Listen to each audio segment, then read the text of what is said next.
It is 7 o'clock. The meeting will come to order. I'm Grace Lesbrunz, Cascade Township Supervisor. Clerk Slater, please call the roll. Trustee Kessel. Here. Trustee McDonald. Here. Treasurer Pierce. Here. Trustee Shipley. Here. Trustee Yarda. Here. Slater. Here. Supervisor Lesbrunz. Here. Please rise, if possible, for the Pledge of Allegiance. I pledge allegiance to the flag of the United States of America, and to the republic for which it stands, one nation, under God, indivisible, with liberty and justice for all.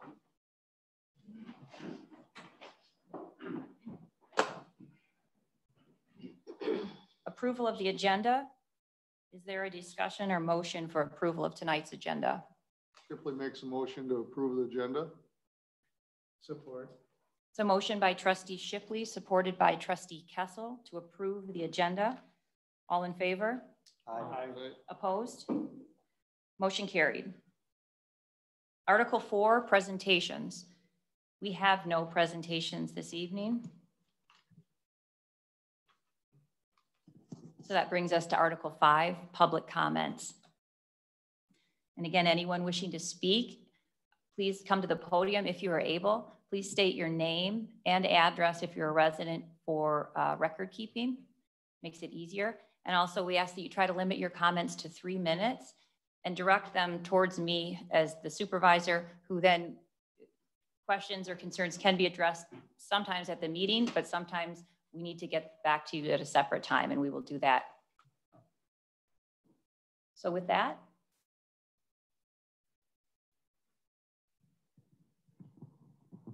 Craig Merlin, 6333 Thornhills Court. I just have a question on the architectural contract that is up for discussion tonight or approval tonight. Or how many people is Cascade actually going to contract with in the end? Because I notice the Williams contract has like 4 other team members below it. Are we going to have one contract with Williams and then they're responsible for the rest of their team? Are we going to have one general contractor or a construction manager? And we're going to have an owner's rep. I guess those 3 I would expect, but are we going to have more than that? Are we taking out pieces and having to contract with each of these different team members individually? That's just a point of clarification. thank you, Mr. Merlin. Those are good questions. And I think we have enough people here that are in charge of this project that hopefully we answer that when it comes up on the agenda.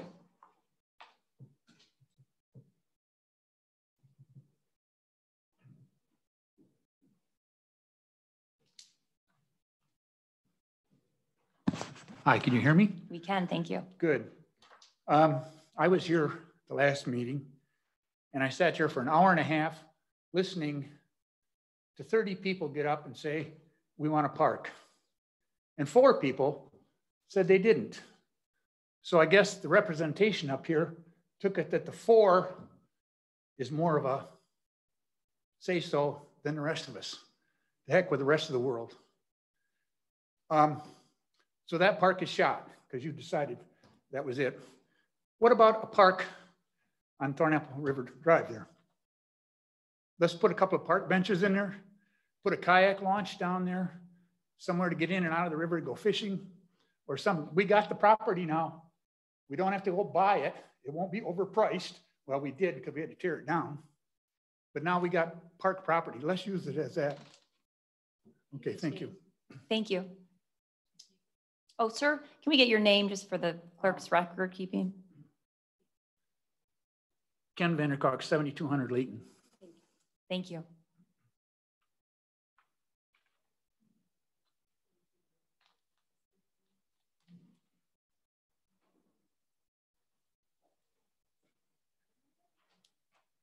Anyone else here in person?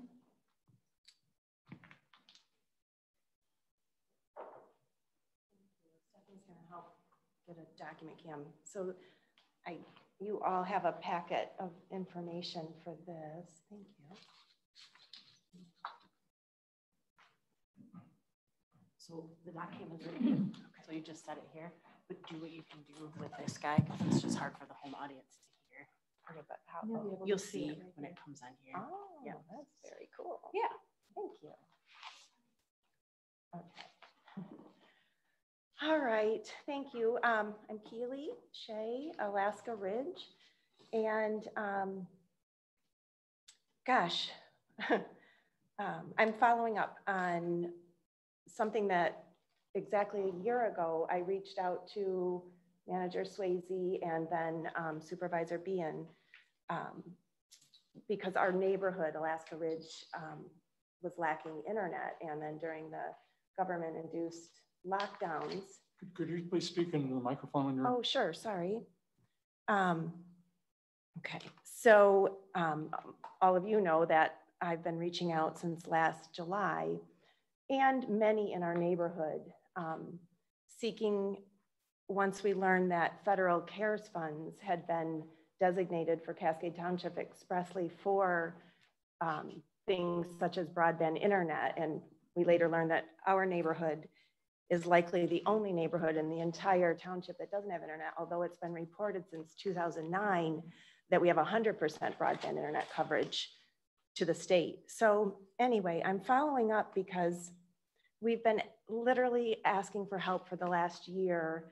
And at the last board meeting, another resident spoke up asking once again, where did the $40,000 go in hand sanitizer that the old board had said they were going to spend the CARES funds on? And she still had not received an answer back as of today. And we've been asking, so I just want to share that we have been seeking clarification and accountability for the past 7 months since the old board voted to turn down the legally approved CARES funds to Alaska Ridge.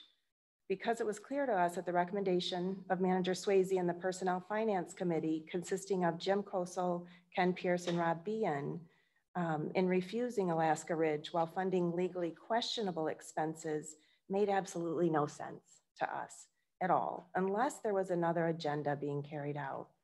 In fact, at the 11/18/20 board meeting, the board meeting where they took the vote, I questioned the recommendations before the board and before the board voted, and I stated under section A 311 and 14 of the Coronavirus Relief FAQ frequently asked questions page, it explained that likely most of the funds that you're recommending to be utilized for these expenses are not eligible. It's my understanding that these items you're seeking to use, the funds are for already existing expenses that were already accounted for in the budget. They're not for a substantially different use, which was the wording of already purposed funds that these CARES funds require.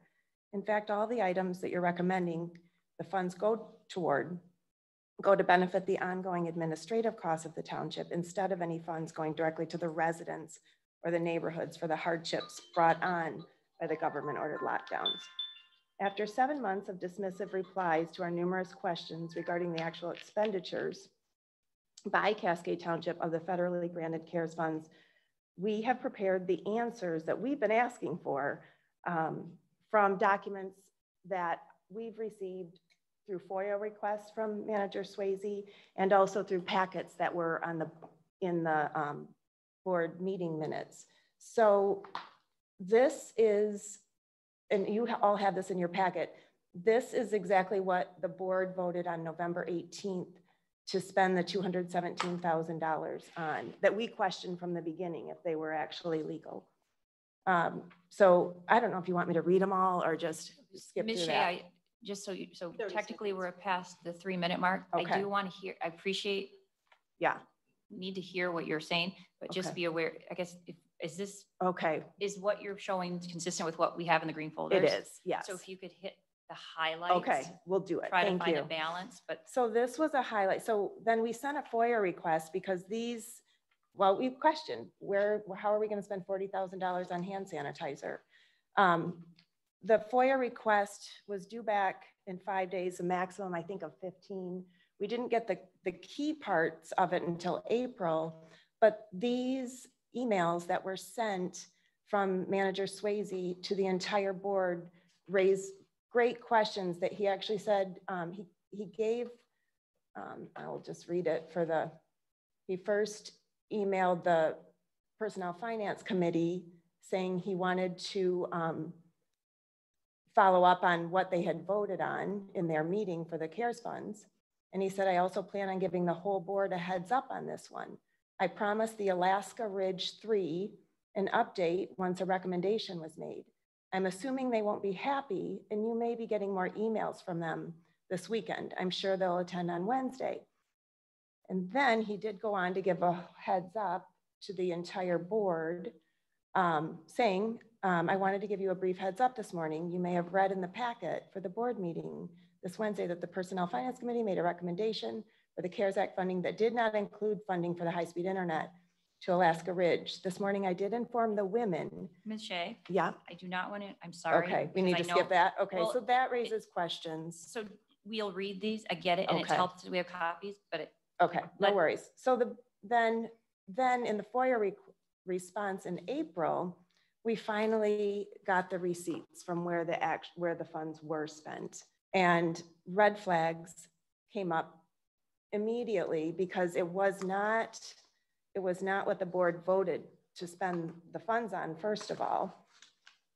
And secondly, when you look at the receipts, well, I think I need to, when you look at the receipts, well, let's see. So election supplies. Well, first of all, there are federal guidelines that state exactly what the funds need to be spent on. It had to be created by the pandemic. The funds had to be, and there are three, which I think this one is really important. So let me just read the three requirements. How about maybe walk us through we're on page 5. Oh, just walk us through, because it looks okay. Through page 4. So I know I'm kind of going out of order. I'm sorry. So page 4, but I think this kind of, I should have put this. Page 11 lists what the law said. The CARES Act provides that payments from the fund may only be used to cover costs that, 1, are necessary expenditures incurred due to the public health emergency with respect to COVID-19, which election supplies. And then when you look further, we actually have the receipts that Manager Swayze provided to Dominion for the exact amount of $44,925. So we spent COVID CARES funds on voting machines, which were not needed because of the pandemic. We were going to have a vote in November anyway. Number 2, the other requirement, and these are all if they were not accounted for in the budget most recently approved as of March 27th, 2020, and if they were incurred during the period that begins on March 1, 2020 and ends on December 30, 2020. So the other red flag under COVID equipment and supplies, because you'll see, they couldn't come up with $40,000 for hand sanitizer. So the $6,000 for COVID also includes a receipt dated September 19th of 2019. And that was to Control Logic for communication issues. okay. Okay, yeah, so you all have that. And actually, if we can have these put into the record, then anybody who wants to go back and look at them could. I think if I could request that. Okay. So, yes, so that, I think that covers it. I also have a copy of the grant agreement that was signed that spells out the 3 steps. Do we have a copy of that You've given us? Yep. And if you especially look at paragraph 3 that lists the 3 requirements for the funds, and then it also, if you look at the purpose, it says the grantee, which is Cascade Township, agrees to use the grant in Kent County and solely for the purpose, which they have to meet the 3 criteria. If not, you had to return, and number 6, any portion of the grant that is not used for the purpose. And then number 7, indemnification, the grantee's obligation, Cascades, under this agreement shall not exceed any amount that must be returned under paragraph 6 plus 150% of the grant. So I am wondering if now we are actually out 150% of what we spent the funds on if they were spent improperly. So, so that being said, I couldn't say nothing because, well, because I think that's the reason we're in the spot we're in this world right now. So I'll get right to, and there's a lot more in there, but what we're asking, because we've been asking for a year for answers. So I don't think it's too much to ask for accountability. And we would like this board to address the mistakes that we have pointed out and install internet to Alaska Ridge as soon as possible. Number two, we would like you to be truly transparent with the residents regarding the violations committed by the staff and board members and the consequences entailed. They work for and are elected by the citizens. We have the right to know the whole truth to make informed decisions moving forward. We'd also like an investigation with resident oversight, every apparent violation, including FOIA and Open Meeting Act violations, and hold the offenders accountable to our community now. And the resident oversight is because we have been reaching out. We've been speaking up. We want to help you all. You're not in this alone. We're here to do it with you. We care about this community as much as you do. So let us help you. And the last thing that I want to share is a quote. And John F.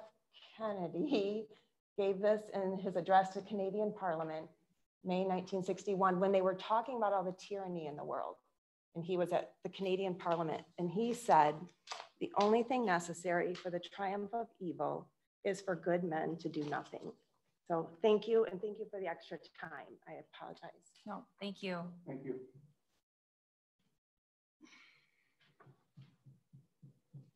Shay, thank you for bringing that to the board's attention.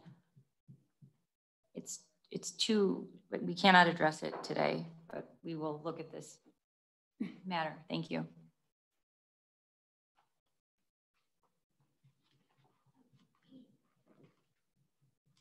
Any other members of the audience wishing to make a comment? Anybody virtually, Ms. Fast? There is one resident, Scott Van Salkema. Hi there. So I can't be there in person. Can you hear me? We can. Please proceed. All right. Number one, I'm still disappointed about the park. Is that over and done with? Is that developed or moved on? Can we try making a better deal? Perhaps if it was a lower price, we go back. Just something to consider. And also my other thing is about the noise ordinance violations. I have been emailing and in contact with Stephanie Fast since April of 2017 regarding the dumpsters being emptied behind the Folling Warehouse Dollar Tree strip mall. Has any one of those garbage waste haulers been cited in those 4 years? The Cascade ordinance dictates that if a commercial parcel of land abuts a residential parcel of land, they are not able to empty their dumpsters before 7 a.m. I have been getting constantly woken up anywhere from 4:30 to 5:30 a.m. You know, some days it's not that bad because I have to be to work at 6 a.m. So it's not really that big of a deal. But it's still the principle of the matter that these companies are not supposed to be operating at 7 a.m. or before 7 a.m. I understand I live behind a strip mall and it's a commercial place, but if the rules and laws are enforced, then it's not really that big of a deal. But for dumpsters to be emptied anywhere from, like I said, 4:30 to 5:30 a.m., that's ridiculous. So, Ms. Fast, I got your email today that you sent to Waste Management. I appreciate that. But in these 4 years, has any citations been issued? Thank you, Mr. Van Solkema. Assistant Manager Fast, sounds like you're on top of this. Why don't you pull the ordinance, or Manager Swayze, and we can look into it. We'll have a reply. I even included that in the ordinance. I even put out, or on my email, I even put in locations on the Access Kent GIS map of where the dumpsters are. I highlighted my home. I even measured it. I included the ordinance. I've done all those things. And I even get up when I go into work at 5:30 a.m. I'll take pictures of the dumpsters showing which ones are emptied, including the locations, the company name on the dumpster, and include those in the emails that are date and time stamped. Well, hopefully no one on the board owns the garbage company, but you've given us a lot to work with, and yes, the board, on the board's end, we will look into it, and someone at the township will address you directly on this. Thanks for calling. Thank you very much. And I do hope we keep the Zoom meetings going. I know that there's some issues with Open Meetings Acts per se, once COVID's all done, but if at least it's still live, that'd be good. Thank you. Have a good night. Thank you. You too.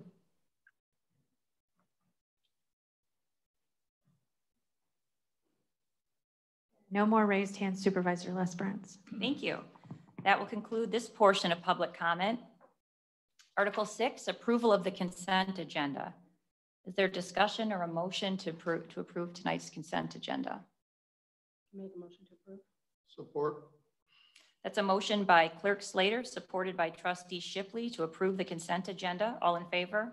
Aye. Opposed? Motion carried. Article 7, financial actions. Is there a discussion or a motion for financial actions? None to be discussed. Oh, well then the answer would be no. Thank you. Moving on to Article 8, unfinished business. We have no unfinished business tonight. Article 9, new business. First is item 063-2021. Request to hold the 2022 Grand Rapids Triathlon on June 11th and June 12th of 2022.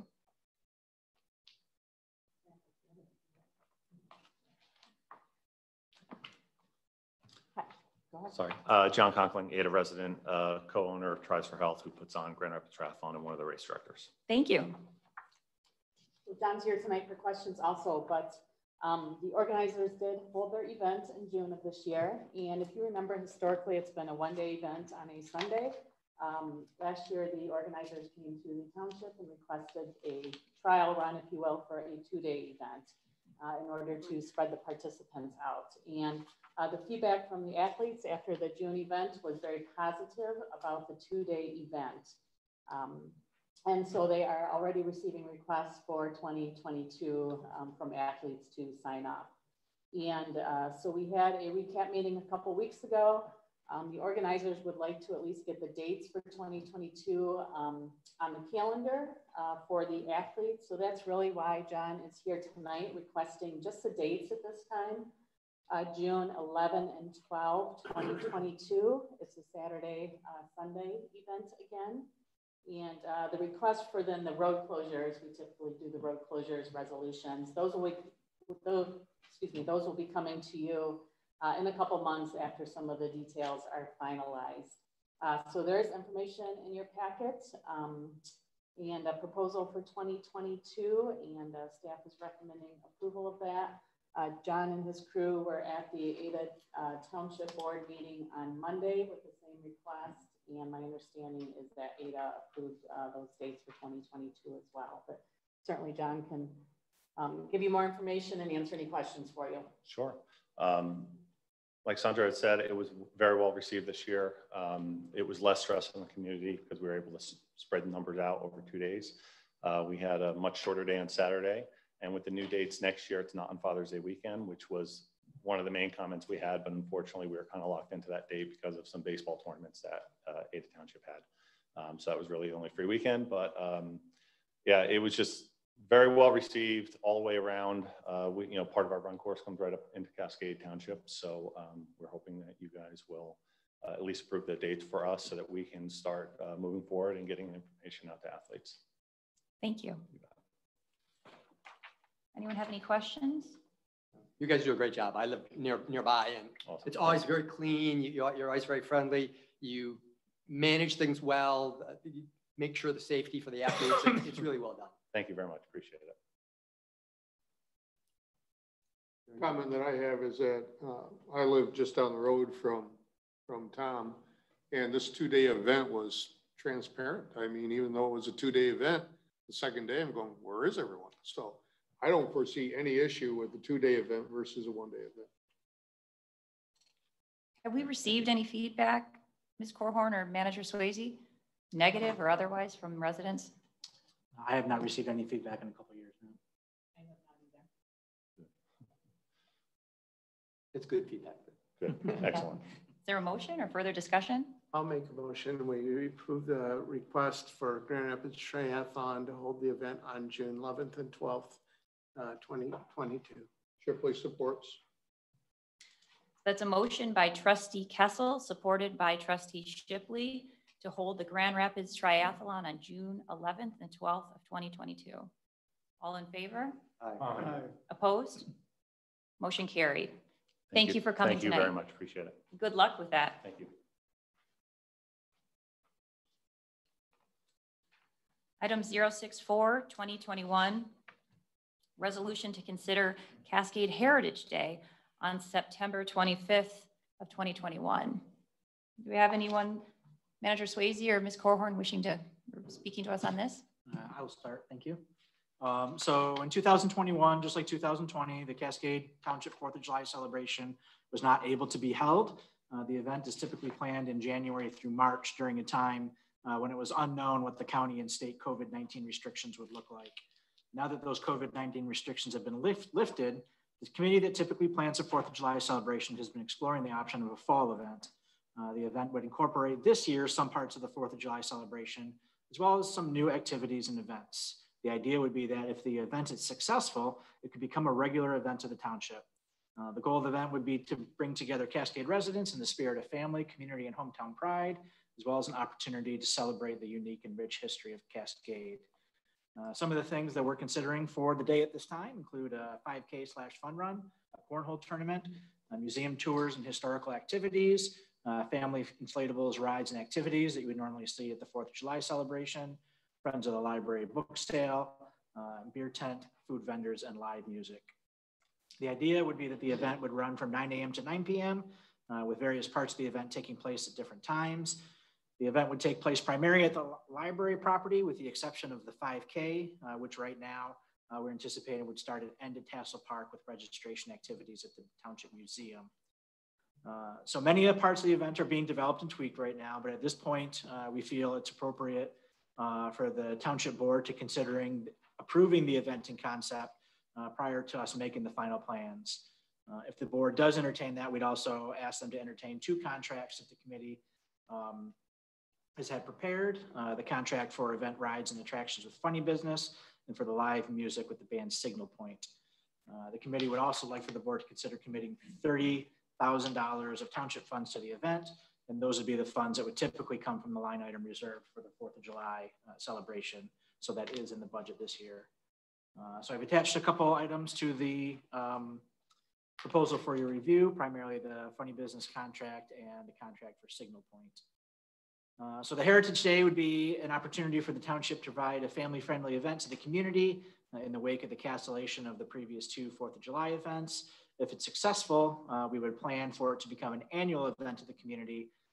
But while this event here includes activities, excuse me, typically reserved for the 4th of July celebration as well, i.e. the Funny Business attractions, the event in the future would be designated as a wholly separate event. So the event has been designed with the budget that would include the township funds generally allocated 4th of July event. In addition, if other parts of the event come to fruition, i.e. the beer tent, the food vendors, the 5K race and the cornhole, those could generate revenue to cover expenses as well. Again, the committee is requesting the township allocate the $30,000 in funds normally allocated for the 4th of July event. With that, I'm happy to answer any questions you have. We happen to have several members of the committee here tonight, including myself, Supervisor Lesperance, Sandra, Chief Majors, and Assistant Managers Fast. Thank you. I just have one question, Ben. What's the additional amount for? So, right now we just have, we kind of circled the $30,000 as the amount that's typically available for the 4th of July. If some of these other things get worked out, we would come back to you. So, we'd like to show for the 5K, what the revenues and expenditures are associated with that and the cornhole tournament and so on and so forth. So the $30,000 is just a round number. As the event comes into further focus, we'll be able to narrow that down further. But right now we know it's going to be 24,100 in contracted. And you think the additional amount is enough to cover the other events? I do, yes. Most of the labor for the other events will be probably in-house, like our own staffing. So we actually have a couple community partners. So a gentleman whose name is Brett Anderson, I believe. Brad Anderson. He's been participating. We've invited him to join. We have a committee meeting scheduled for this Friday based on what the result is from the township board tonight. But he has a team that's interested in kind of taking on the staffing for the 5K fun run and the cornhole tournament. The idea is this for now, especially if it's going to be something that continues on in the future. We already expend a lot of our staff time doing events like the 4th of July celebration, the Metro Cruise warm up. So the idea to be able to bring in some community partners to inject some new ideas and some new labor into these events would be super helpful.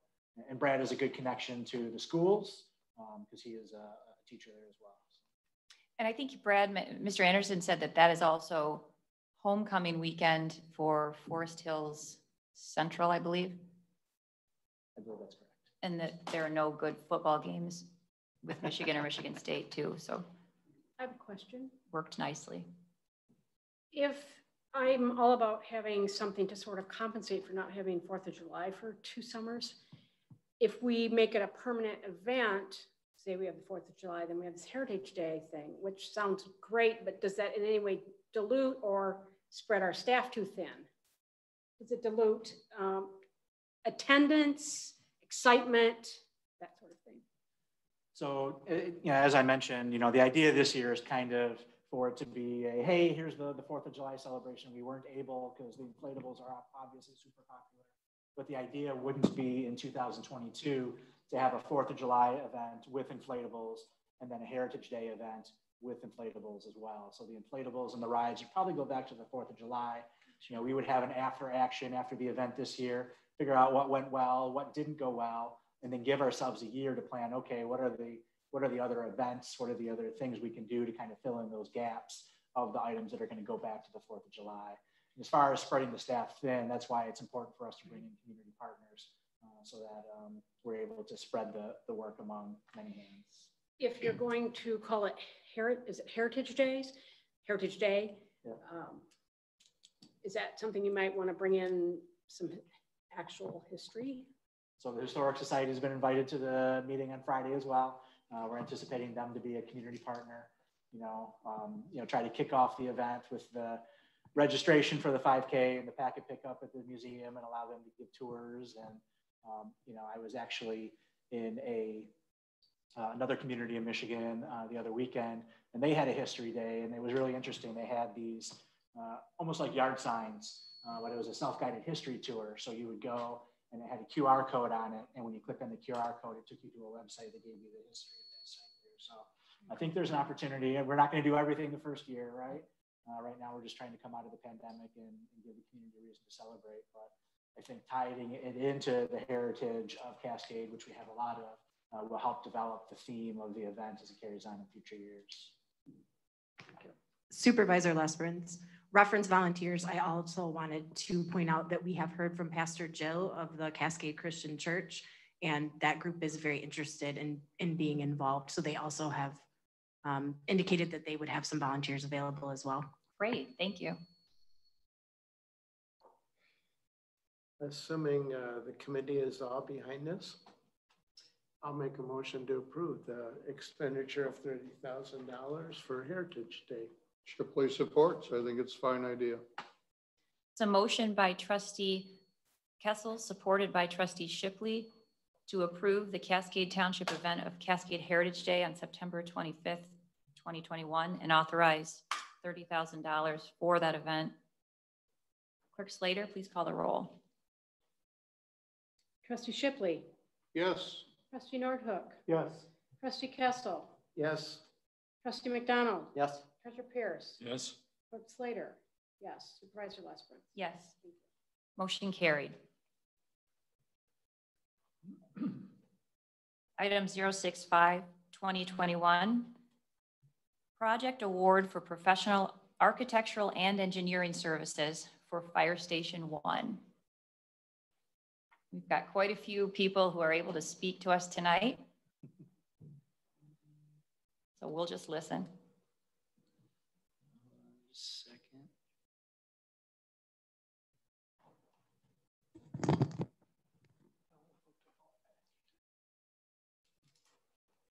Okay, thank you. I'm Mark Bushhouse. I'm the president of Williams Architects, and it's very much a privilege to be here this evening. Thank you very much for your time and attention. As you know, we're one of the firms that interviewed for the project, and we've been wonderfully notified that we're here to be considered this evening for this project. I want to give just a very brief overview of our firm and experience, especially in fire station design. And I have with me John from Prin and Newhoff to answer any questions about civil engineering or architecture, but and I'll answer the question from the audience as we work our way through this. So if we could go to the next slide. This is the team that was interviewing there recently. That's when I had a beard. And then my partner, Scott Lang, he and I have been doing fire stations together for almost 30 years. Natalie Clemens would be our project architect. She has significant fire station experience as well. And of course, John representing Prin and Newhall for civil engineering. Also with us, again, under our umbrella, all the design team would work under Williams Architects, and then Williams Architects in turn would have an agreement with the township. So then we have the civil engineer, a structural engineer, and mechanical, electrical, and plumbing engineers. These are all people we've worked with many times on many stations over the years. Not listed, but also we have a low voltage expert that we've been working with for about 12 years now, doing access control, station alerting systems, audio visual, and low voltage wiring. So again, a team that's been together many years. Thanks. Williams Architects, we've been around since 1974. I've been there since '87, so this is 34 years for me. And our firm over most of those years has specialized in everything a local municipality would need. So I have partners who are experts in recreation centers, pools, libraries, public works facilities, police, and of course, fire stations. The gentleman, Scott Lang, and myself, we are the two partners that have spent our careers focusing on fire station planning and design over 30 years. Our firm has done 40 fire station projects over those years. We recently completed the Portage Fire Station next to Kalamazoo that some of you might be aware of. We've doing a fire station on the east side of Ohio right now, plus a couple around Chicago area. So we've been doing this a very long time. Our firm as a whole has been around that many years. One of the things that we think is unique about our firm, that over 80% of our professionals people that work on our project are licensed architects. The rest are graduates of accredited architectural universities. Therefore, our staff is very, very well trained and very experienced. We have a lot of very long-time employees who have specialized in these areas throughout their careers. Anything else we can say? Very green firm. We'll be happy to do as green a building as you would love to do. We are currently working on a net zero maintenance facility right now. So we'll take this as far as the board would want us to go. And of course, regardless of the special accreditations, we are still going to be very environmentally and very energy efficient in our designs, as we always are. One thing our firm also prides itself on is listening to our clients. So with that, move on to a few projects, but first let's John talk about. Good evening, John Verplank with Prin and Newhoff. We're a West Michigan full service civil engineering firm. We have been in business since 1969, and my home and office are about 8 miles from here. So we've been around for a while. So I just want to show you, I think, a few projects. If we could take a look at, this is the new Portage Fire Station. It's size-wise very comparable to the size you're looking at, about 18,000 square feet, completed recently. Very successful project. It's Struthers, again, Eastern Ohio. We're doing a fire station for them, a 2-bay one. Next. Palatine, like 2.5 bay fire station we did fairly recently. Next. Mount Prospect, this is actually a repurposed drive-through bank. So we found a way to turn this bank facility into a police fire station, and the big overhang that was for the drive-through tellers is now the main apparatus room. So they very, very creative approach. Next. Glenview, a fire station done on a very prominent street in that community. Next. Huntley, this was the first LEED accredited fire station in Northern Illinois. In Wheeling, they wanted a very prairie style facility that's on the backs up on a river. And so they got their headquarters facility there. Skokie, we did 3 station projects for them, 1 new one. This is done in industrial zones. So the building contextually was designed to fit into that area. And Downers Grove, another headquarters facility that they wanted to make it look like it had always been there. So we did that. And then in Highland Park, if you click on this, it might fly around. We also can do some visualization of projects. So as people ask, what is it going to look like? How's this going to fit in? We can create these as would be helpful to you. So this is a station that was built many years ago in Highland Park in a Tudor style house. And so the community has come to love that look. And so we were instructed, you will make it a Tudor style fire station, 2 bays, as you can tell, an extremely tight site. This is actually near Ravinia Music Concert Hall. Again, now just a good modern facility. It fits into the community, meeting the requirements of the fire department themselves and of course, of the community and their needs for the project. Budget cost control. I figured you're going to ask me questions about this and tell me how important it is because I've done this before. One of the things our firm prides itself on is being very attentive to maintaining budgets. Our firm and fire station projects has not gone over. Let me repeat that. We have not gone over. So when we get a budget approved by you at the beginning of the project, as we come back and talk about the basic scope and features and dollars, what you approve, we will hold to until such time as we are approved to a different number. If not, we will hold that. And our estimating and our work with construction people has been very, very good over the years. We are a team player. We know how important it is to hold a number. I told a story at the interview about everybody chiseling a number in granite and holding that till the end of the project. Well, we take that very literally because we know you answer to the community and we answer to you. So you rest assured that we will take your budget very seriously. Yes, we will work very hard to meet the needs and goals of all the fire department and what they need, but we all know we're going to make this thing come in on budget. You have my personal assurance and the assurance of our firm that we will do that. So that's in the presentation, ready to answer any questions you may have. Do you use contractors then to price out your project, our project? It's been a number of ways. Sometimes we have priced it ourselves. Sometimes we've actually gone and hired a construction group to do pricing for us if they know the local market. We understand that there's conversations at least going on now to consider a construction manager for this project who would probably be very well suited to do pricing on it. That doesn't mean we step back and go away. That means we work very hard with them to make sure they understand every piece of the building that's going to be there so that they don't miss things and the prices go awry. Do you have a figure off the top of your head, knowing what Chief Majors needs? What type of price have you priced it out? We have not priced this out. The one thing that would be a reasonable thing to bring in as a comparison is Portage Fire Station was bid out a few years ago, 18,000 square feet, about $6 million.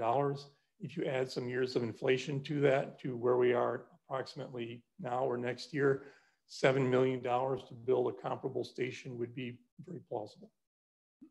With material costs going up recently, is it going to be a problem getting a contractor in here and getting the material to build the building? On the projects we're working on, it depends significantly on the materials. Bricks and concrete block are as available as they have been. There are certain types of steel structural elements that are more difficult to get. And again, we work with contractors to understand lead times and volatility. Wood, as you may know, has gone way up. Now it's coming down again. So that's good news. So we do pay great attention to that. And as we would work with your construction people and you as your staff, we would be paying attention to those risk factors and be talking about allowances that can make sure we stay on budget, or bring back to you the concerns that are happening in the marketplace and get direction to allow us to move in directions that are in line with your goals. Thank you. Two things impressed me about the Williams presentation. One was my mantra is no surprises. And Scott assured me that we would get a frequent update on the progress of the project and the cost associated with that progress, so that at the end of the project, we wouldn't be surprised. And the second thing was, I asked a question about whether if Scott Lang was hit by a bus, what would happen? And he said, we have backup, and a young woman who was sitting across the table from me said, "Can I get promoted?" She did, and she would. Watch your back. Yes. That's perfect. Thank you. Have you ever used any material cost escalation clauses in your contracts? I mean, there are things that are just out of your control, right, out of our control. We don't want to burn you. We don't want to get burned. Is that something that you've ever used or would consider? Well, thankfully, most of the times we have done these projects working with the contractors and having indirect dialogue or direct dialogue with trade contractors, understanding what's happening in their marketplaces. We've been able to bring to our clients, here are the options for how to proceed. Some of the times it is, the contractors sign up, but then there's an ability for them to pass through increases. Most of our clients who are in the public realm have been very resistant to those kinds of risk taking. So by and large, what they have done is work with contractors and said, no, we want a hard bid and we want you to take the risk. We understand you will probably build money into your bid to cover your risk factor. And we have budgeted into our project an amount that we think is reasonable for what you will probably add, and set the project up to be able to handle that on its scope and what's approved. And that has proved pretty successful over the years. Now, this year's a bit unique. We have one that we're bidding out right now, and that approach was the preferred by that client, and they did get hard bids for steel. And the volatility will be dealt with by the subcontractor. However, their bid was higher than we knew it was going to be. And so far, the budget overall is working. Thank you. I have a couple comments since I sat on that committee and looked at all of the architects that applied. And Chief Majors, you did a fantastic job at, saying, here are the pros and cons. He had it all lined out on the walls. There's a couple things that Williams had. Number one, they've got a check and balance system to minimize extras. As he mentioned, if it looks like it's going to be something other than the duck that's quacking, they're going to come back and tell you. Another thing that was really interesting, and I'll hold you to this. You will. And you said that if there's any errors, your company will write the check. And that's what I expect. I don't expect any extras. I don't expect any excuses. Mm-hmm. No, you're going to write the check. You're going to write the check. Some of the architects that presented, and some presented virtually, some presented in person, some of their designs were what I'll call cookie cutter designs. And we were looking for an architect that could say, this is the Cascade community. This is what they want. This is what the community board wants. And they design it according to what the community wants, not their cookie cutter design that somebody can come in like a Burger King and throw up. And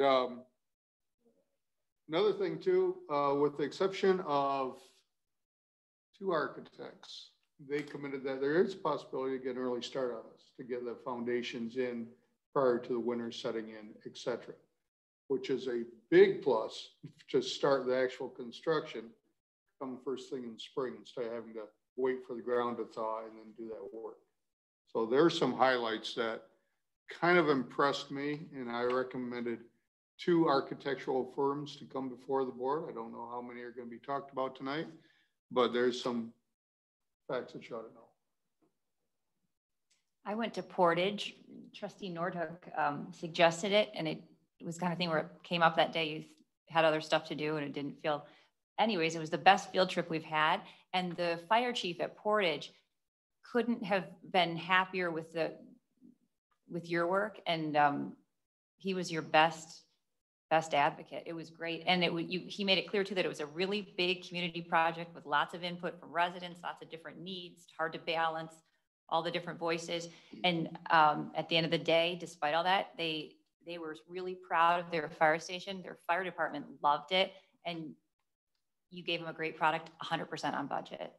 He also showed it. He said he had a list afterwards, a page and a half long of odds and ends that needed to be tied up, different things. And you held the contractor over the fire, and he had to follow up without cost. That was part of his project. So that was nice. The checks and balances were good to see. Thank you. You said it in too, boss. You got anything to say? No, I think the community members hit on all of the points that the reason why the recommendation came from the committee to recommend Williams. We'll note that they did.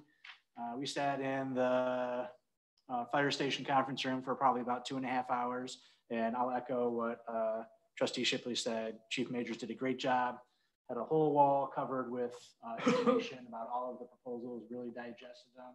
We started one by one, taking them down, and besides maybe the first one or two, they were hard decisions. I think a lot of conversations had in between each one. Ended up with 3 to interview, Williams, as well as the collaborative / KZF and Tower Pinkster / BRW. And I think it was agreed among everybody that Williams really rose to the top.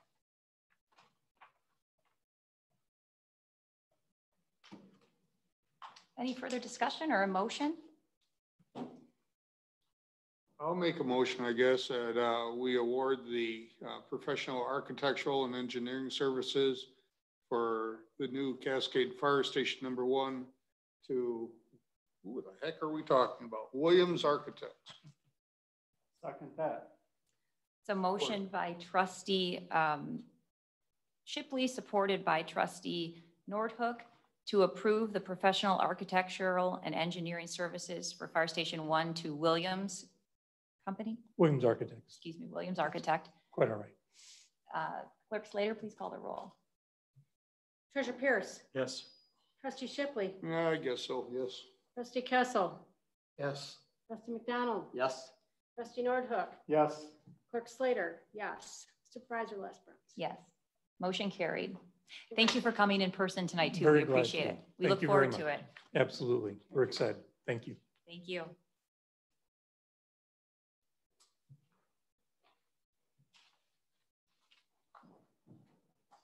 (066/2021). Consider proposed resolution to modify strategic planning process. I'll speak on this briefly because I think you guys had some valid questions or concerns by how it was presented in the packet. This deals with the strategic planning process that we've already hired McKenna to start. Technically, I don't think it's required to be in front of this board, but it also doesn't hurt. The last 3 planning commission meetings I've listened in on, and this has come, their desire to participate and have input in the strategic plan has been they've been clear on that, and they wanted someone at the board through Trustee Nordhook to look into it. They wanted to be included in the process. I think the strategic planning process ultimately is to make sure that our projects and goals are aligned and driven by residents. And for that to be the most effective, the more residents we hear from, the better. And I think that includes hearing from residents who normally we wouldn't hear from, who are more difficult to contact. The only thing I would say is that when I looked at the last strategic plan process and ultimately how it was presented, it seemed to be kind of like a triangle with the board and staff at the top. And then the last stage of the process was involving the public. And I think a more effective way is to look at it as an upside down triangle. You start with collecting what do the residents actually want without making any underlying assumptions, or working with the old strategic plan that was largely driven by top down. So if you start at the top of this upside down triangle, start with what do residents want, and then get as much feedback as you can. And then it just ensures that ultimately our priorities are those supported by the township. So we got the resolution, or the proposed resolution, from a member trustee, or excuse me, Commissioner Merlin. And then there was that email from Commissioner Rizzi, the chair. I just wanted to clarify what the Planning Commission was asking for. It's not, and I had this conversation with Mr. Rizzi. This is not meant in any way to reinvent the wheel or to delegate any of this board's authority or responsibility over the strategic planning process at all. It's simply, hopefully, helpful that if we've got residents who are able and willing to participate and help us reach out to the public or have good feedback in this particular area, happy to have their help. Frankly, I appreciate it. But it's advisory only, reportable to this board, doesn't delegate our authority at all. And it would be simply informal and a way for the different commissions and committees that we already have to participate in the process. So what I was thinking, and what the Planning Commission, what I spoke to Chairman Rizzi about, someone from the Planning Commission, two, since they're a nine-member commission, someone from the Parks Committee, someone from the DDA, to informally meet with McKenna, staff, anyone on the board who wants to. They can participate, but they can add comments, but informally, and just provide advice to this board if they desire. But it should be specified that no responsibility or authority is delegated to this advisory committee, and that it's probably prudent that they report either through McKenna or most likely staff back to this board with updates. So I've thought about it, and I've talked to different members of the different committees, so I am prepared to bring up people's names and explain why, but I just wanted to put that in front of the board. And Trustee Nortuk, I should ask your comments since you've been at those Planning Commission meetings. The goal of the Planning Commission is to get out and get the feedback, get surveys filled out, talk to different groups. They want to have seniors go to the senior homes and get their feedback. This Heritage Day thing would be another great opportunity to get surveys filled out and talk to the people, get more information. Stand down at the Starbucks and pass out these surveys, do a mailing. Just every opportunity we can get some input from the people as to what they want in their community for the next 4 years. That's the goal. So it's not, like you say, it's not trying to take power away from anybody. Don't everybody get that idea. It's just simply going out and pestering the people that live in this township to get their opinions. That's all we want to do. And at Monday's meeting, it was 8-0 with one member abstaining because he hadn't read the actual correct message. You taking comments? Yes, please. The people that want to join these various committees,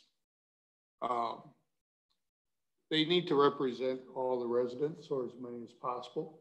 Some of us have a tendency to throw our own opinion out there and assume it's everybody else's opinion as well. So you need to get good quality people that can represent and feedback. On that note, whether it's justified or not, we continue to hear questions about transparency, and I think that this is a great opportunity to show that we are being transparent because the public is involved.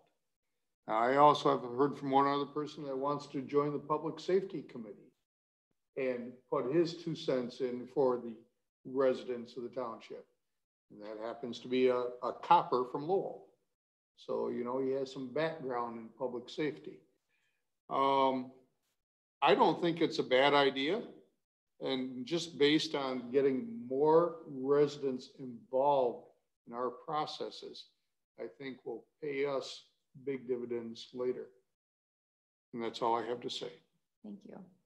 I think the last strategic plan, I don't know how many were here, who was involved. But we did that. The thing that is nice about the board and the way we did the RFP and the questions that we asked our governance committee of all the people that were interviewed is a process. I think that the process has to originate at the board level, and then the board has to assign those responsibilities to different members that are proposed on here. The way I understood this, and I listened to the planning commission meeting too, was that the planning commission felt they had a statutory responsibility for the strategic plan, excuse me. And that's not true. The board does. And I think the board, like, and I'm not disagreeing with John, I think the public has to be involved. But I think we have to meet with them first, as they propose to do with us, and find out the process that they've used in the past. Those parts of that process that we like, we can stay with.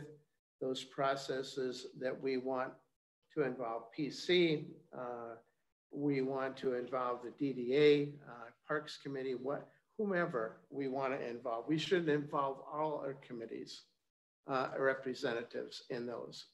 And we have to have the public involved. And if it's like Timmy says, going out and calling on nursing homes or retirement homes in the community, you know, we can assign that responsibility. But I think the board has to take the lead. And the way I understood this resolution is that this committee was going to take that lead. They were going to meet with McKenna and they were going to wash all those things out ahead of time. And I think that's our responsibility. I think it's great that the Planning Commission gets involved, because I can remember years when I was on it where we weren't involved. And I definitely think they ought to be. I don't disagree with any of that is in the memorandum. But I think the lead has to be here, ours. And it says Strategic Development Committee, Planning Development Committee. And I would rather that the board take the lead and make those assignments as we go through the first meeting with them. It isn't for us to come up with all the ideas, like John said, of what has to be done. We have the old plan we should review with them too and find out what things are antiquated and should be dumped and which things are still relevant and should be kept. Then we can go on to all the other things that we have from the citizens, whether they want more parks, whether they want more open space of some kind, whether they want infrastructure like we talked about this morning. We don't really know whether I think you have to ask what people want first before you make the decision whether or not to dump certain things from the old strategic plan or from the old master plan. I'm saying, in addition to, if we want to know from the public whether they want more sewer, if they want more water, if they think that's a priority, then we put that on our plan. That's what I meant. That's what I said. There are some things in the old strategic plan that might still be relevant and some things that aren't. And I think we've made some tweaks along that line and over the years too. But I think it starts with the board. I agree. Rather than this committee, I think that committee comes second, and they get assigned the tasks that they want to be involved in. How does that play out practically speaking? Because I completely agree with you. And I think the way it was worded, you could infer that maybe the Planning Commission was, Chairman Rizzi clarified that wasn't the fact, but I agree with you. The board should retain the responsibility. I sent you the email so you know how I felt. Yeah, I think that's the way it should be. And then I think that this committee gets involved. I think the more people we involve in it, the better. Yep. Don't question about that, but I think the board has to be initial one to meet and work some of the details of how that will work going forward out with McKenna. Agreed, but the board meets every 2 weeks. It's a quorum. The practical how to move forward is a little trickier. Manager Swayze? So my suggestion was going to be, and I have seen communities do this in the past, to kick off things like a master plan or a strategic plan, is the board could hold a strategic plan work session. You know, the reason the board meets every 2 weeks is because that's the regular scheduled meetings, but there's nothing stopping from the board from scheduling a work session. You could invite the entire planning commission. You could invite the entire DDA. Everybody could sit in a room and listen to McKenna talk about what they've done in the past and be able to work out that plan if you wanted to do that. So just wanted to put that out there, that is an option if the board wanted to schedule a strategic plan work session and invite all those boards and committees. And we did it the last time with Lou Bender. We scheduled that outside of a regular board meeting, and it was, I can't remember now who all was there, but it was a board for sure and staff, and I don't remember who the first meeting included, but it was outside of a board meeting. And that's the way I think it should be, a work, like Ben said, a work session. Treasurer Pierce? I don't have any problem with this committee as long as it's advisory and it's putting boots on the ground to get the information that we need. The Board of Trustees has the ultimate responsibility to approve the plan. So I think anybody on the board who wants to volunteer to serve on the committee can do so. Trustee McDonald? Yeah, I always like to look at the other side. So I am concerned about having a strategic planning committee because I think there's a compromise where we can still come up with the same goals. So I look at the laws of unintended consequences. And anytime you create a committee, you kind of, you're kind of throwing holy water on it and blessing that committee and giving them special authority. So I think some of the laws of unintended consequences are, one, it could bias the study. Two, it gives a special group authority, even though the board has the overall authority. We're kind of anointing this group with a special authority that they don't have. We're potentially allowing a small group to dominate the agenda, and that's what we shouldn't be doing. And we're kind of creating the perception of, well, this group is special and the rest aren't. So I don't think that looks good. It's almost like a cronyism. We're going to promote this special group. So I'm just looking at the opposite sides, and it also allows this group to create their own policies. They are not bound, but they are not bound by Open Meetings Act. There are no rules. So they can meet, they can say whatever they want. And we can change that or limit it. Well, we really can.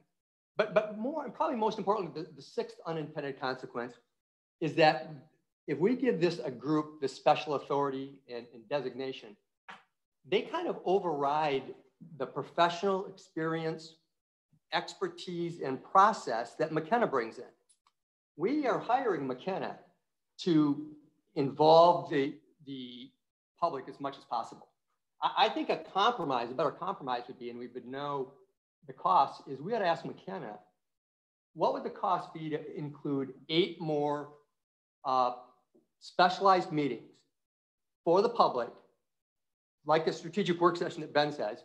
They do 2 meetings with the board, 2 meetings with the planning commission, gives the planning commission additional say, 2 meetings with the DDA. And the DDA really has a stake in the game because they've got money involved, and these projects could potentially land in the DDA. So I think the DDA should have a lot of say. And then 2 meetings with the parks.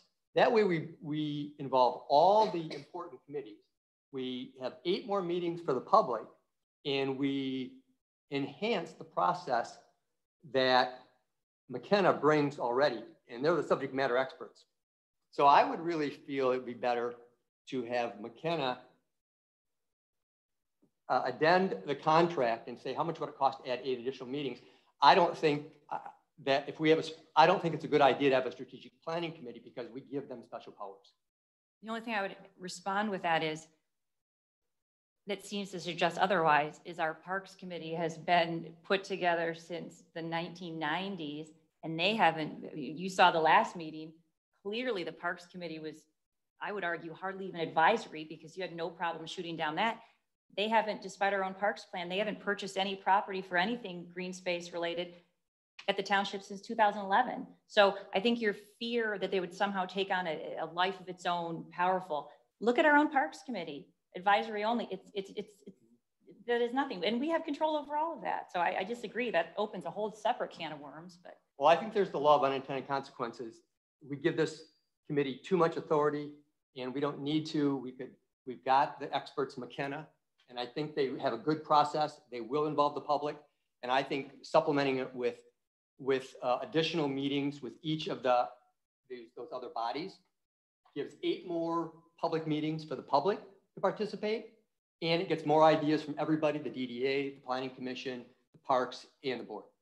From what I've seen as a resident, and then the last 6 months on this side of the table, I don't think that anyone would argue that this board or the old board has a history of delegating too much authority. If anything, I think the more oversight that we have to ensure that actual residents are heard from might be beneficial. And I've been shocked at the authority that this board has clung to. So well, let me ask you, if the goal is public input and a successful process, yep, I agree. And we've got qualified residents who want to participate on their own dime, and we retain complete control. Thank you for your willingness to participate, and we're happy to have you. And this entire board can show up as often as they want, send as much emails as they want. But I think it's kind of ironic that someone from the board, the old board, would be worried about delegating authority, because frankly, I have the opposite concern, and I appreciate their help. Is the objective to get more input from the Planning Commission, or is it the objective to have specific named people on the committee? The objective can be stated one of 2 ways. One, so that we as a board are not simply talking to ourselves. 2, front load the process with resident feedback, resident direction. And that's what we plan to do. And the more success, and this will be an actionable, simple step where we can actually start to do that while maintaining all of our authority. We're not delegating anything. So if you can show me an example where this board has given away our authority, unintended consequence, I would love to see it, because frankly, I've seen the opposite. I've seen it clinging to authority at the expense of what residents want. Well, 2 meetings ago with that park was a perfect Is this example. about the process, or is this about the people? It's both, because you can't separate the two. It's time where the rubber meets the road. You can't separate the two. It's let's get moving. We've got a great McKenna firm. We unanimously, what's funny is I've had conversations with Manager Swayze and different people. This isn't even required. We're not giving away anything. I think you have valid concerns, but I feel like we're making a mountain out of a molehill, frankly. Then why don't, okay, go ahead, Sue, I'm sorry. Oh, I have a comment. I agree with Tom. I guess I feel strongly that this is redundant. I think that we've all expressed our desire to have a very high rate of public involvement on the top end, to top load it before we get too far into it. But I think that's what we hired McKenna to do, as he used the phrase subject matter expert. I think we can do all of that. I think that's what they do, and they help us do that. So I guess I feel it's redundant. That's my opinion. Trustee Shipley? You know, we send out letters, surveys, all that. What's our record at getting back surveys? It's been pretty dim from what I recall. Well, but the one we did in 2017, we had over 600 responses. And that was the highest total we've ever received in feedback from residents. And, how was our population? That's my concern. How many did we send out and we got 600 back? I know, it should be much higher. Whatever we're doing now ain't working, folks. We're not getting the message from the people. So I'm for whatever can increase the message from the people at the grassroots level. I don't have an answer. I really don't. That's, I think you're right, John, but I think that's where we get together with McKenna, and we all have said the same thing, that we want more resident involvement. And we tell them that. And when we ask them from their experience as the experts in this, how do we get that best feedback? What are the ways that we go about it? Do we do a mailing to everybody? Yes, if they say yes. Or do we do calls on people? And if they say yes, they have had the experience in doing this. And that's why I think we have to meet with them and find out what their suggestions are about what we want to do. Did they do our last survey? No. Who did our last survey? Our survey, our strategic plan. Lou Bender did it. 10 years ago. Would it make sense if we reached out to our neighbors? If we're going to have a committee, why don't each one of us be assigned to pick somebody, because they come from different our respective neighborhoods, rather than load it up with a board or something. Why don't we get residents? Well, that's a good idea, Tom. But psychologically, and I'm just speaking from my own experiences, I'm going to go talk to somebody that thinks like I do. Right. And that's but there's 7 of us, so we get 7 different. That's going to be non-productive. But we want to get it before we we want to get the feedback before the budget before staff has to start compiling the budget. And I've got 3 kids that are home from school right now. And frankly, enough on my plate. So if we've got good people who are willing to take steps to help out, I would appreciate it. We all have the same goal. This is a simple step to maybe bring in a little bit of help. And I would clarify that it would be an advisory committee only, without delegating any power. And again, this came from the Planning Commission. This is 8-0 from the Planning Commission.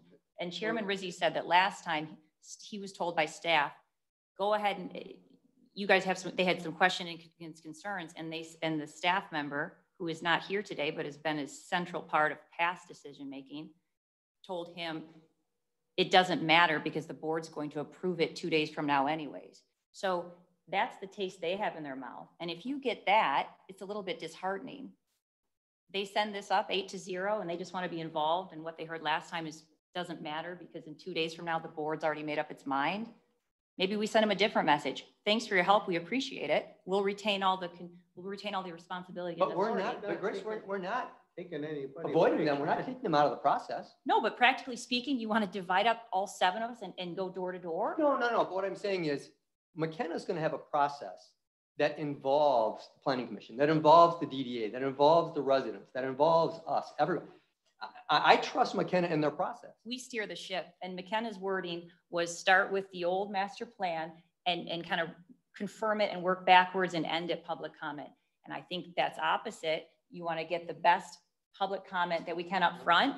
So we steer the ship, we get to flip the triangle, we determine how successful this process is. And luckily, that's why we hired McKenna, but we don't give them free reign. We oversee it. So we don't phone it in to the experts. We run the township like we were elected to do. Trustee Nordhook? Just wondering, what are we afraid of here? Exactly. There's nothing to be afraid of, Timmy. I think when you were in on those interviews like I was. Yeah.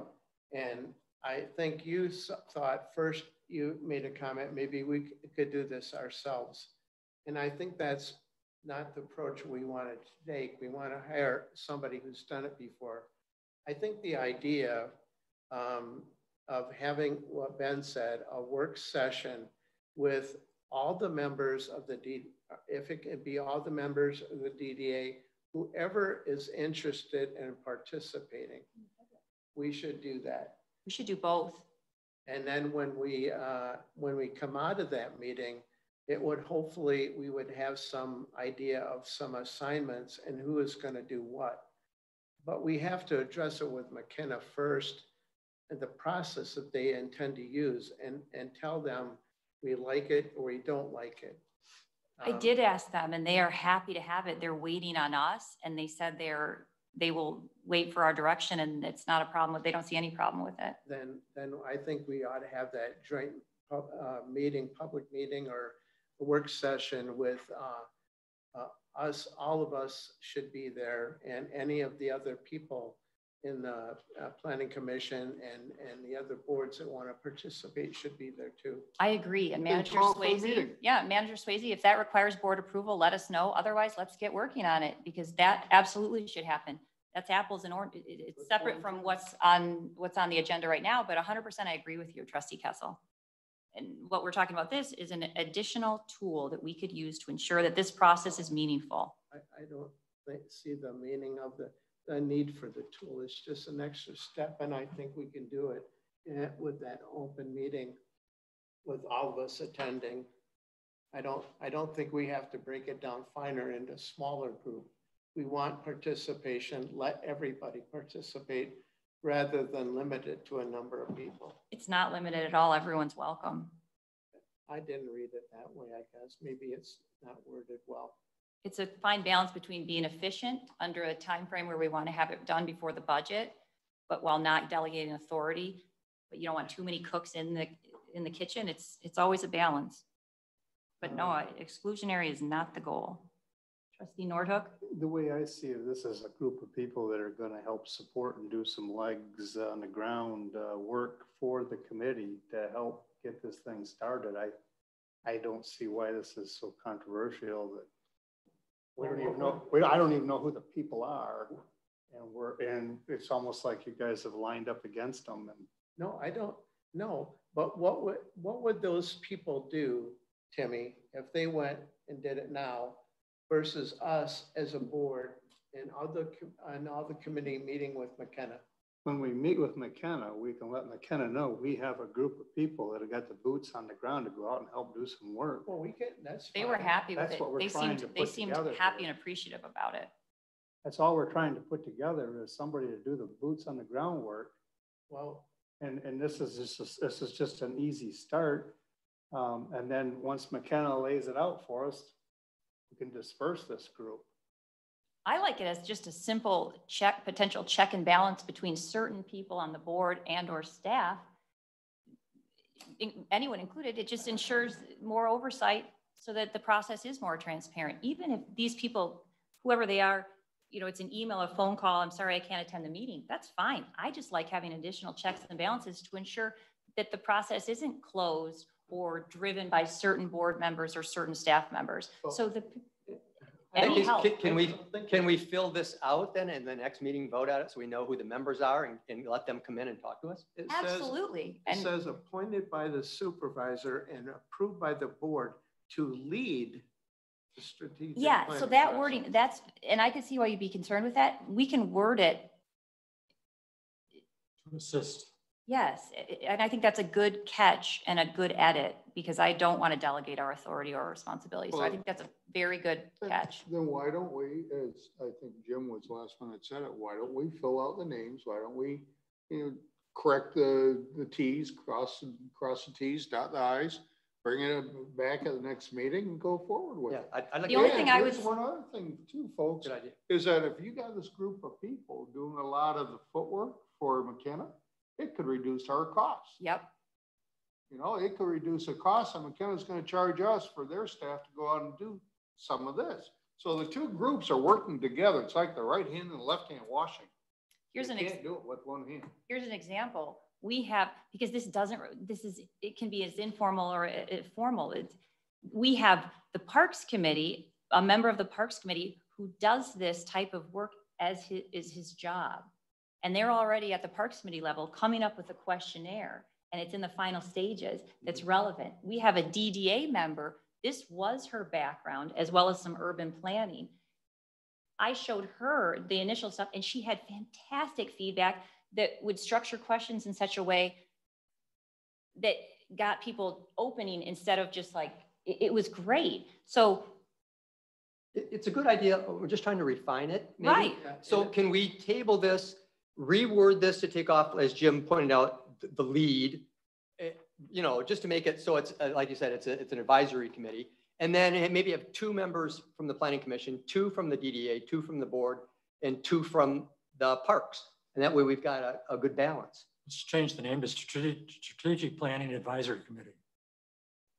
It doesn't require a resolution. I think we want all the helping we can get. right, but you're saying you don't want this. So I mean, let's see some actionable steps. I mean, that in theory we all agree, yet we don't agree.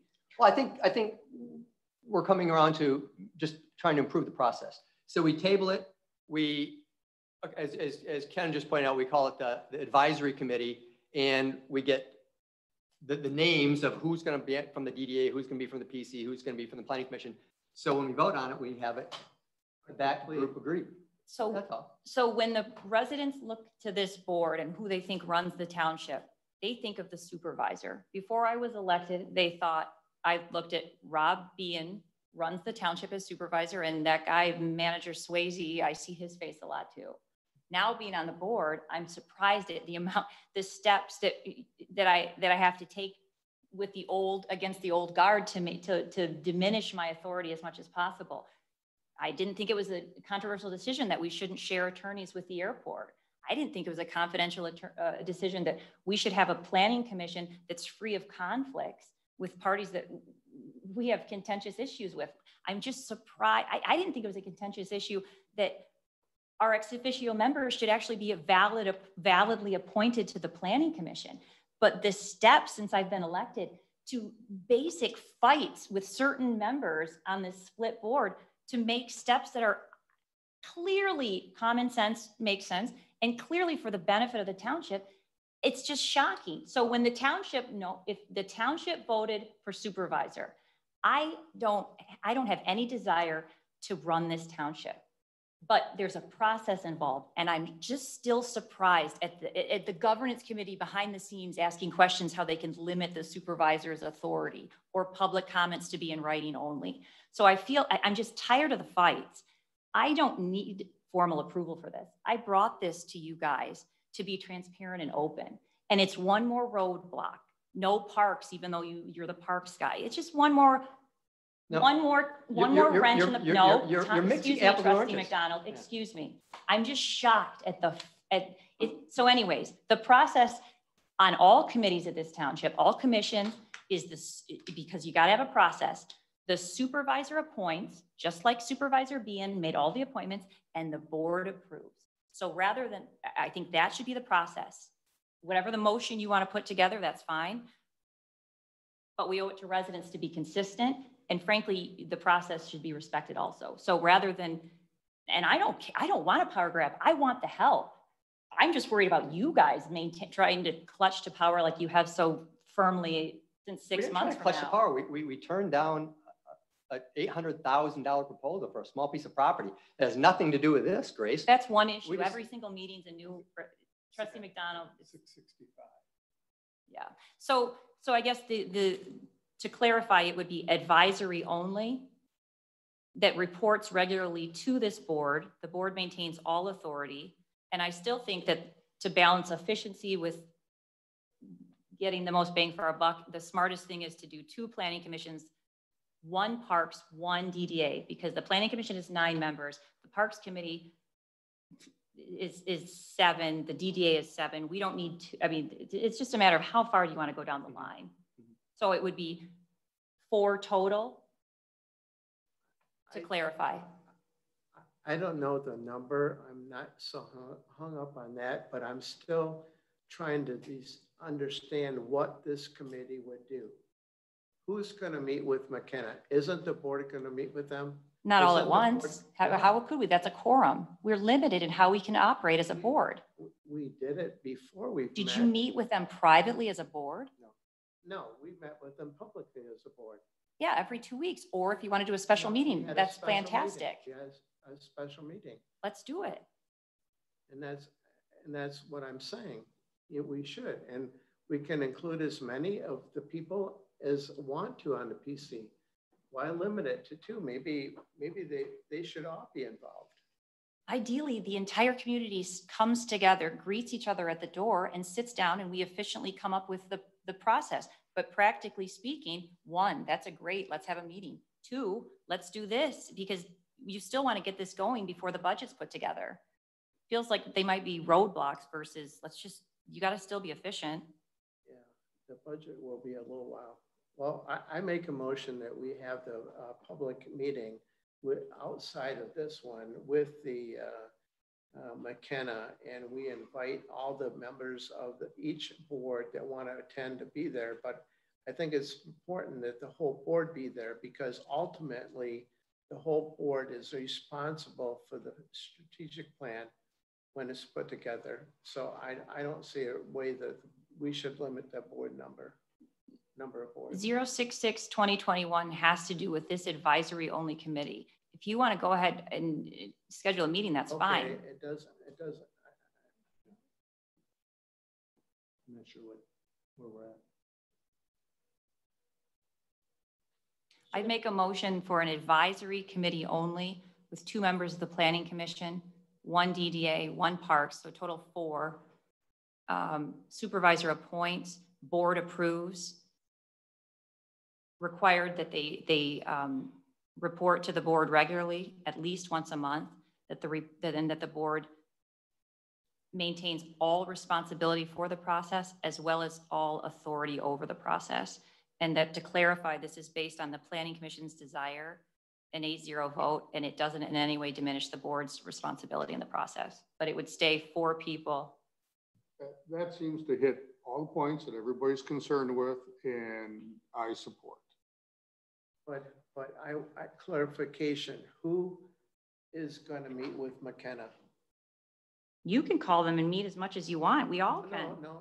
I mean, is it the board that is going to meet with them? How? In that meeting? Fantastic. But you get 4 more members, or you get any deliberations, and you've got yourself a quorum that's subject to the Open Meetings Act. We publish it. Yeah, and how often have you done that in the past? I'm not talking about the past. I'm talking about this strategic plan Going forward. Well, the motion in front of this board tonight is that 2 advisory only regularly reports to the board. What does that mean, though? I mean, does that mean they're going to deliberate with McKenna and then to report to us what they've done? I'm asking a question. No, and I'm saying there's flexibility in the process. McKenna is literally waiting. They're happy to get started. They're professionals. I know, we can get started. But there's lots of flexibility. You can sit, show up, and schedule a meeting right after, or in addition to.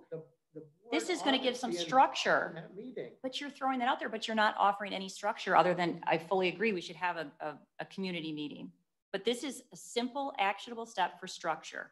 To be determined based on how we always do it. Manager Swayze contacts the members of the board that are the members of this advisory only committee, once the board approves such members, and says in an email, or, hey guys, welcome, thanks for your participation. At what times work for you to meet, blah, blah, blah. Same as every other committee. But if it's advisory only, the way you're proposing it now is they're going to do all the negotiating with McKenna. No, I'm not saying that at all. And if it's worded that way, then it should be clarified. Not at all. It's simply, it's not required. What if we approve? What does our PFAS advisory committee do? If we approve this tonight, the way you worded it, what is that committee going to do? What is their first responsibility? I should word it verbally how I stated it and ignore your written concerns on paper, which are valid.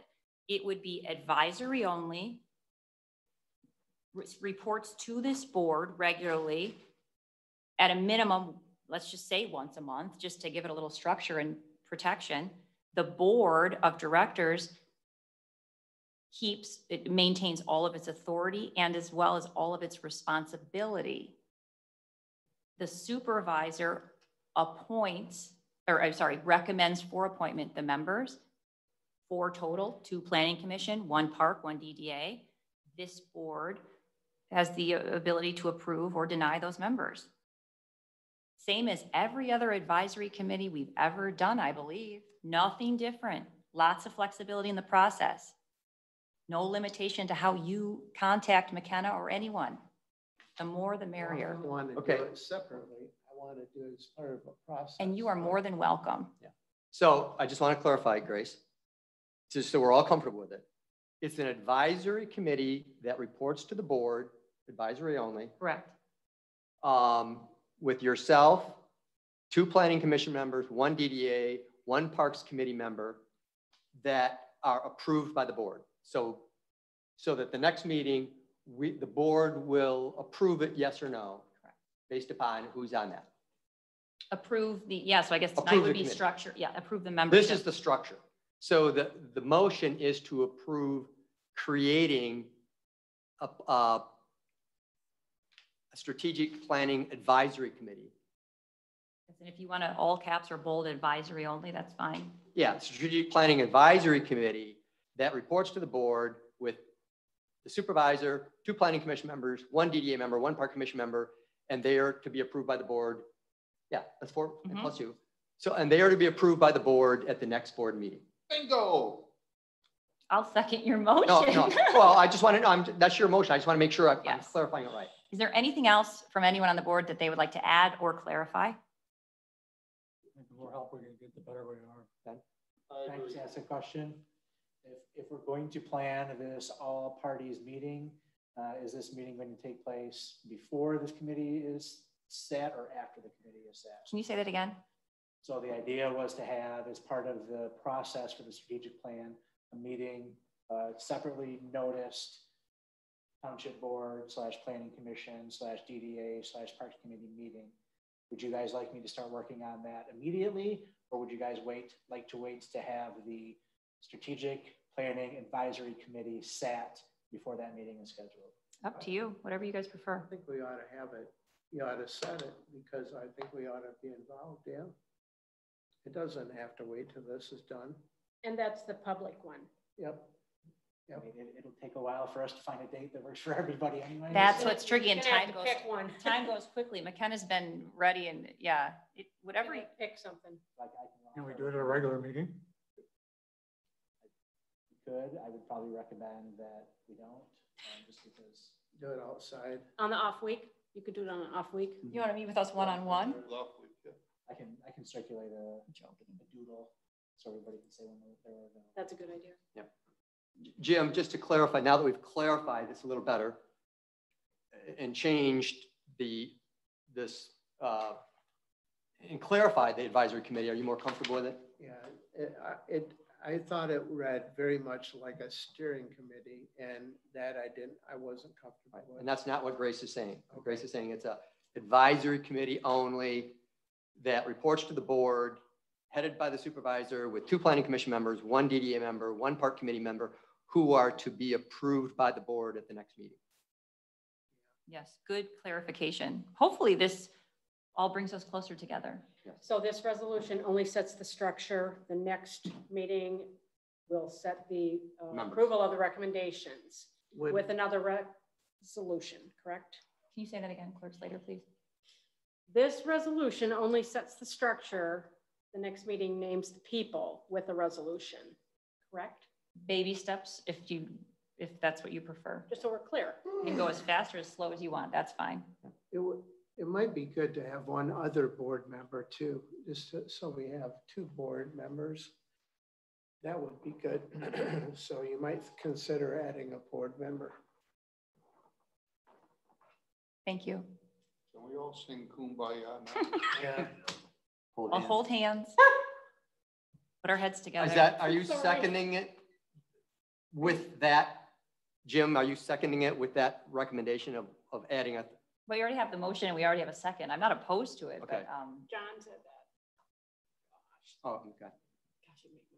Well, then I'd make an amendment to the motion that adds 1 board member to that. Okay. I'm okay with the amendment to the motion. Okay. So to clarify, 2 board members. Are you okay with myself being a supervisor, being chairperson? Okay. Yes. Then yes, 2 board members total. You being one of them. Yes. 2 planning commission, 1 DDA, 1 park. Yep. What's the total on that? 6. 5. 6. And then we don't have to put this in, but as many other people that want to attend, that is encouraged. You need to know you aren't a good hearing. Advisory only, regularly reports to the board at a minimum of once a month.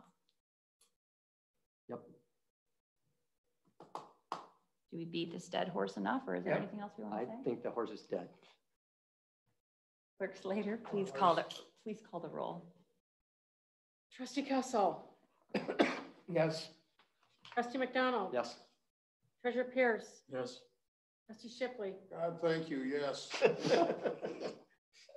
Trustee Nordhook. Yes. Clerk Slater. I think it's redundant, but yes. Supervisor Lesperance. Yes. Motion carried. Unanimously. Unanimously. Have a